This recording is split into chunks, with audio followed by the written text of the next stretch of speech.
Good evening.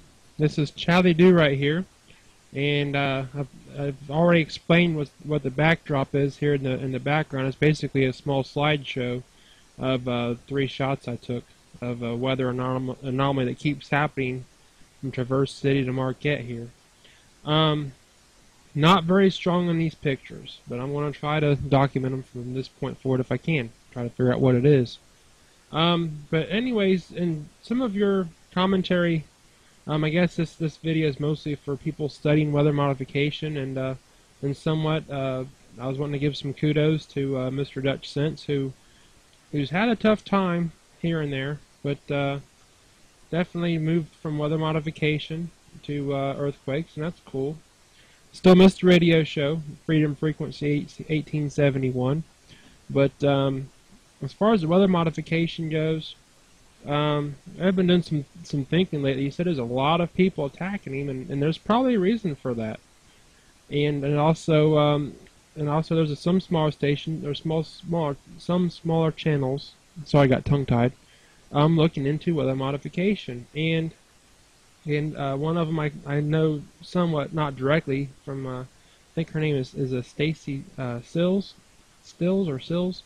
Anyways, trying to figure this out, this anomaly here, but if you're trying to think with an open mind, it seems like a lot of the technologies, not all, but some of the technologies the government's been looking at lately is stuff that you might find in Revelations.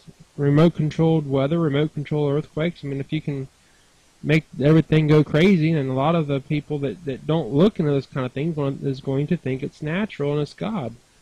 And, you know, not to say that God's not out there doing anything, and I'm not trying to get biblical or godly on anybody. I mean, I'm not forcing my beliefs on anybody, but if you can try to reenact the Revelations, or if you try to, they're trying to make it almost like a law, where if you don't believe in climate change, that you know, you're like almost going to be condemned or something. So if you're open-minded and you realize that, hey, there's a lot of weather modification going around me all the time, then it's hard to try to tax somebody, a state, or a group of people, or a whole nation, or a whole world, if a lot of people are saying, I don't believe that this is going on the way you say it's going on, because you can either create hot or cold or whatever, and you know, it's a multi-staged system. You have local. Look at the little dots there. You think that's natural? I think that's some of those towers. Some of those towers are cell towers, but some of them I think do other things that we're not told. To locally manipulate the weather. You've got planes spraying God knows what on us, 24/7 almost. And then you have weird large anomalies and sometimes small ones. And I had one weather anomaly. I took a picture of it. That computer is not exist anymore. An ungodly lightning bolt hit north of here, right out of the ground, and there was 2 gigantic red dots on the map, the weather map, where I assumed the lightning hit. But unfortunately, that computer is no longer with us. I can't really prove that one. You just had to, you know, believe it or don't. So. So I think that in a nutshell is my theory, or my guess as to why the establishment thinks that Mr. Dutchsinse and other people who have an open mind and are looking into things are perceived as a threat. Because, hey, if you don't believe everything we see on television, once you've been, okay, let me put it to you this way: everybody's got that relative that, you know, they know lies, and they can't trust them, but there's different levels of trust here, you know.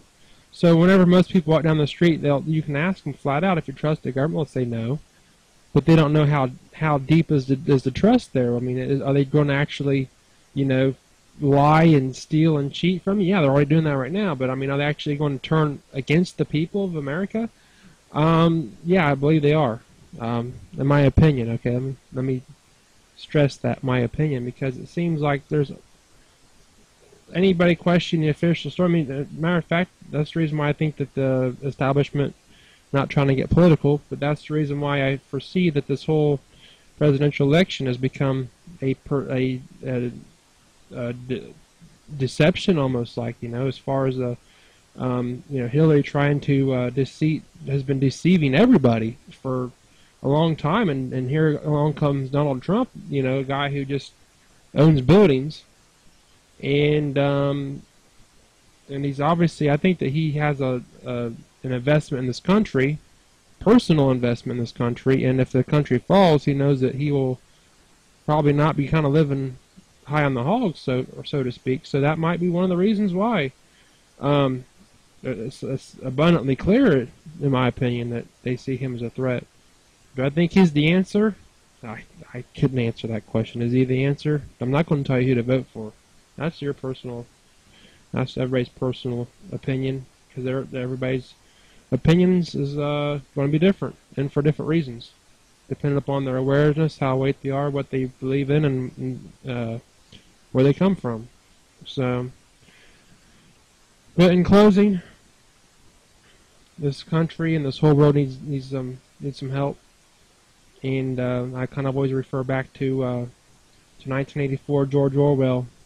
He stated, "Don't let it happen," and I personally believe that government completely controlling everything you think, say, and do is going to be a reality if we can't turn this country around on this point in time, or soon, or the whole world for that matter. Because if America falls, the last, well, this good, not very free country anymore, but this is about as free as it can be currently. But